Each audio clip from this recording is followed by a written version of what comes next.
Hello guys, Anu ഉറങ്ങുന്നത് നിങ്ങൾ കണ്ടില്ലേ? അനു ഉറങ്ങുന്നത് കാണാൻ എന്ത് രസമാണ്. അപ്പോൾ ഇഷ്ടപ്പെട്ടാൽ ലൈക്ക് ചെയ്യുക, ഷെയർ ചെയ്യുക, സബ്സ്ക്രൈബ് ചെയ്യുക മറക്കല്ലേ.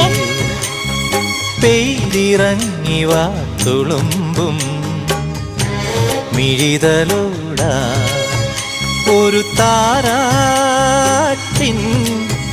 തണലായി മാറാ നറുവെൺ തൂവൽ തളിരാൽ മൂടാ ഇടനെഞ്ചിൽ കൂട്ടും കാണാ കൂട്ടിൽ ഇടറും കിളിയുറങ്ങ് നീയുറങ്ങിയോ നിലാവേ മഴ നിലാവേ.